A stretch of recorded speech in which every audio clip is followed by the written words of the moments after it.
Hi viewers, welcome to SS tutorials. ఈరోజు మనం సాంఘిక శాస్త్రం 10వ తరగతి పాఠ్యపుస్తకంలోని మరికొన్ని ముఖ్యమైన అంశాలను చూద్దాం. మానవాభివృద్ధి చరిత్ర పరిణామక్రమ కాలసూచి ప్రకారం వేట సేకరణ 2 లక్షల సంవత్సరాల క్రితం ప్రారంభమైంది. వ్యవసాయం ప్రారంభించి 12,000 సంవత్సరాలైంది.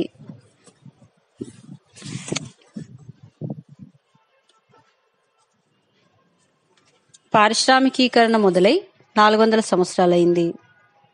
కుడంకులం అణు విద్యుత్ కేంద్రం తమిళనాడు రాష్ట్రంలోని తిరునెల్వేలి జిల్లాలో ఉంది.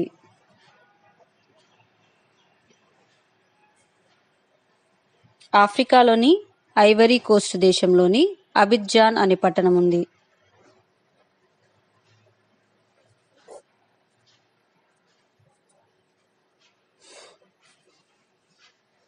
ఈ పట్టణంలో ఒక ఓడ 500 టన్నుల విషపూరిత వ్యర్థ ద్రవ పదార్థాలను చెత్త పడవేసే బహిరంగ ప్రదేశంలోనూ పక్కన ఉన్న సముద్రంలోనూ పారబోసింది.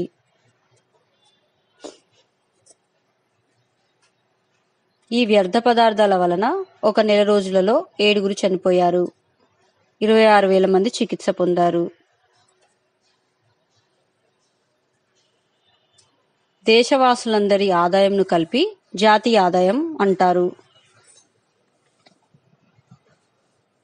జాతీయ ఆదాయం దేశం మొత్తం ఆదాయాన్ని సూచిస్తుంది.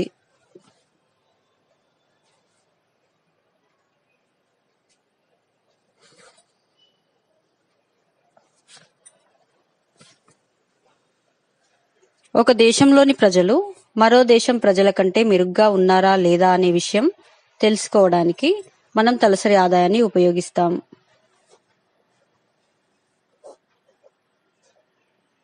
అన్ని దేశాల తలసరి ఆదాయంను అమెరికన్ డాలర్లలో లెక్కిస్తారు. దేశాలను వర్గీకరించడానికి ప్రపంచ బ్యాంక్ తన ప్రపంచ అభివృద్ధి నివేదికలో ఈ ప్రామాణికాన్ని ఉపయోగించింది. 2012 సంవత్సరానికి 12,600 అమెరికన్ డాలర్లు లేదా అంతకంటే ఎక్కువ.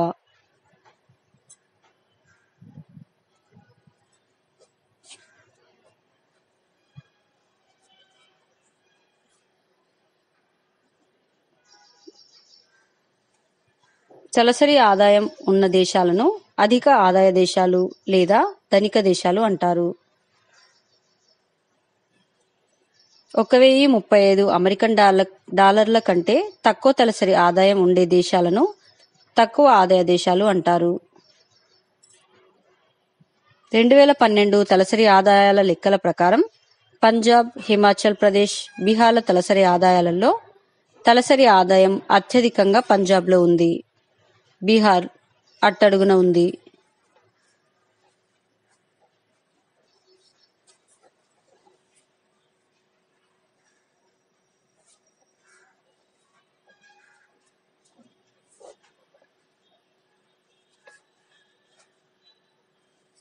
సగటున ఒక సంవత్సరంలో ఒక వ్యక్తి ఆదాయం పంజాబ్లో 78,000 రూపాయలు కాగా బీహార్లో 25,000 రూపాయలు.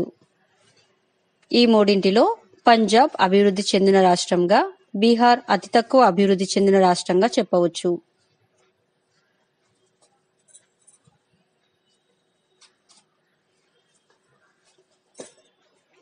హిమాచల్ ప్రదేశ్ పుట్టిన ప్రతి 1000 మంది పిల్లల్లో 36 మంది 1 సంవత్సరం వయసు పూర్తి కాకుండానే చనిపోతున్నారని అంచనా.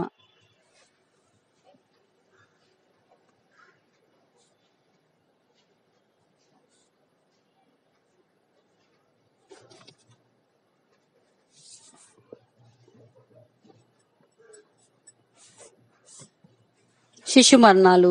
పుట్టిన ప్రతి 1000 మంది పిల్లల్లో సంవత్సరం పూర్తి అయ్యేసరికి ఎంతమంది చనిపోతున్నారో తెలియజేసే సంఖ్య. అక్షరాస్యత శాతం అనగా 7 సంవత్సరాలు అంతకు మించిన వయసు వాళ్లలో అక్షరాస్యతను తెలియజేస్తుంది. నికర హాజరు శాతం అనగా 6 నుంచి 17 సంవత్సరాల వయసు పిల్లల్లో బడికి హాజరవుతున్న పిల్లల శాతం.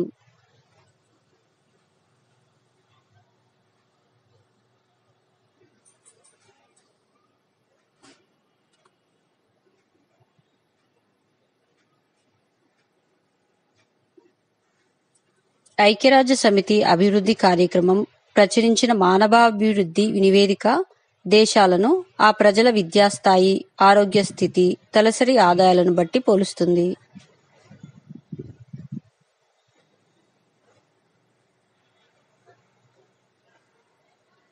మానవాభివృద్ధి సూచిక 187 దేశాలలో ఆయా దేశాల స్థానాన్ని ఇస్తుంది.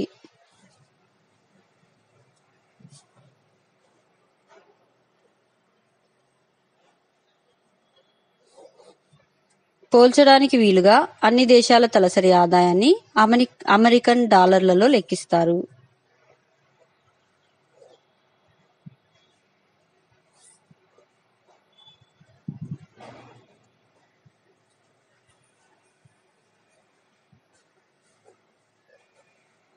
వ్యక్తి జీవించే సగటు కాలం జన్మించిన నాటి నుంచి ఒక వ్యక్తి యొక్క సగటు జీవిత కాలాన్ని సూచిస్తుంది. సగటున బడిలో గడిపిన కాలం 25 సంవత్సరాల వయసు దాటిన వాళ్ళు సగటున బడిలో గడిపిన సంవత్సరాలు. పాఠశాల విద్యలో ఉండే సంవత్సరాలు ప్రస్తుతం బడిలో పిల్లలు చేరుతున్న దాన్ని బట్టి బడి ఈడు పిల్లలు బడిలో ఎన్ని సంవత్సరాలు ఉంటారన్న అంచనా.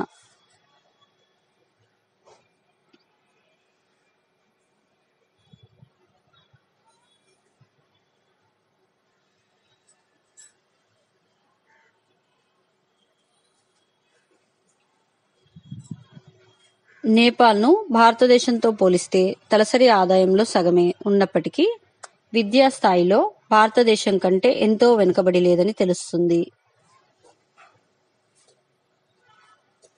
సగటు ఆయు ప్రమాణం విషయంలో భారతదేశం కంటే నేపాల్ ముందుంది.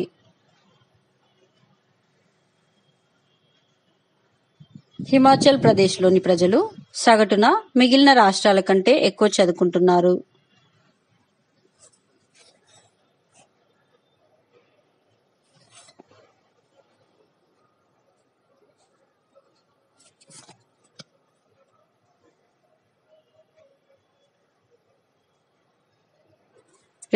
సంవత్సరంలో భారతదేశంలో రాష్ట్ర ప్రభుత్వాలు విద్యపై సగటున ప్రతి విద్యార్థిపై 1,049 రూపాయలు ఖర్చు పెడుతుంటే హిమాచల్ ప్రదేశ్ 2,005 రూపాయలు ఖర్చు పెడుతుంది. పాఠశాల విద్యలో 10 సంవత్సరాలు గడపడం అనేది హిమాచల్ ప్రదేశ్ పిల్లలకు నియమంగా మారిపోయింది.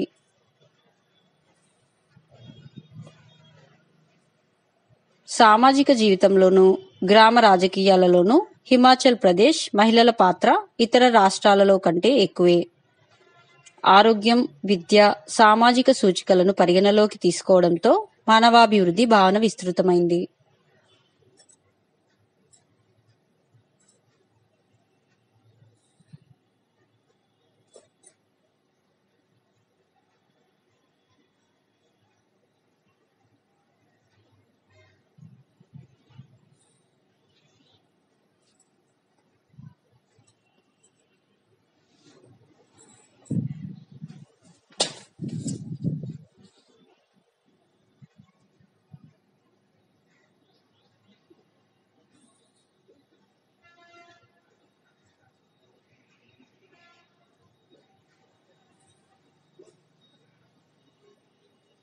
Thank you for watching my videos. If you like my videos, please subscribe my YouTube channel and share them.